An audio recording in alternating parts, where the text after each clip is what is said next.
Hello all. మనము ఈరోజు తెలంగాణ రాష్ట్రంలోని సూర్యాపేట పట్టణానికి సమీపంలో గల పిల్లరమరి గ్రామంలో ఉన్నాము. ఈ గ్రామంలో 12వ శతాబ్దంలో నిర్మించిన అతి పురాతనమైన శివాలయం గలదు. ఈ ఆలయం పేరు వచ్చేసి ఎరకేశ్వర స్వామి దేవాలయము. ఈ దేవాలయాన్ని శాలివాహన శకము సుమారుగా 1203వ సంవత్సరంలో కాకతీయుల దగ్గర సామంతులుగా పనిచేసిన రేచర్ల అధిపతులు నిర్మించినట్టుగా చెప్తున్నారు.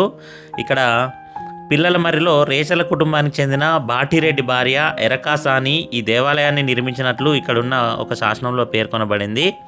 అందుకే ఇక్కడున్న దేవుడికి ఎరకేశ్వరుడు అనే పేరు పెట్టారు. ఆ తర్వాత 14వ శతాబ్దం ప్రారంభంలో అల్లావుద్దీన్ ఖిల్జీ దక్కన్ ప్రాంతంలో దాడులు జరిపినప్పుడు ఈ ఆలయాన్ని ధ్వంసం చేయడం జరిగింది.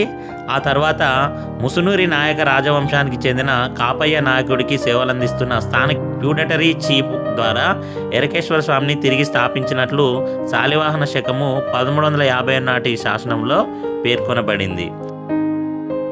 ఈ ఆలయ నిర్మాణము కాకతీయ శకంలోని దేవాలయాల నిర్మాణ శైలిని పోలి ఉంటుంది. ముఖ్యంగా రామప్ప దేవాలయము, కోటగుళ్ళు దేవాలయం యొక్క నిర్మాణాన్ని ఇది పోలి ఉంటుంది. ఈ దేవాలయము ఒక ఉపపీఠంపై ఉంచబడి శిలువాకారంలో ఉంటుంది.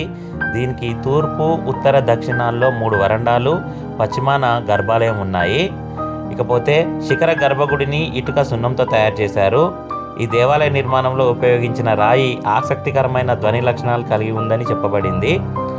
గుడి రాయిని నాణెంతో తట్టినప్పుడు అది లోహంలా శబ్దాన్ని చేస్తున్నట్టు అనిపిస్తుంది. మన ప్రాచీన కట్టడాలు, శాసనాలు ఇవే మనకు పూర్వీకులు అందించిన బహుమతులు లేదా వారసత్వ సంపదగా మనం భావించి మనం వీటిని సంరక్షించుకోవాల్సిన అవసరం ఎంతైనా ఉంది. మీరు చూడండి ఆలయం ఇది ఎంత చక్కగా నిర్మించబడిందో ఈ వీడియోలో. సూర్యాపేట నుండి ఖమ్మం వెళ్ళే మార్గంలో కుడివైపున ఈ పిల్లలమర్రి అనే గ్రామం ఉంటుంది. ఇది ప్రతి ఒక్కరూ చూడవలసిన ప్రాచీన ప్రదేశము.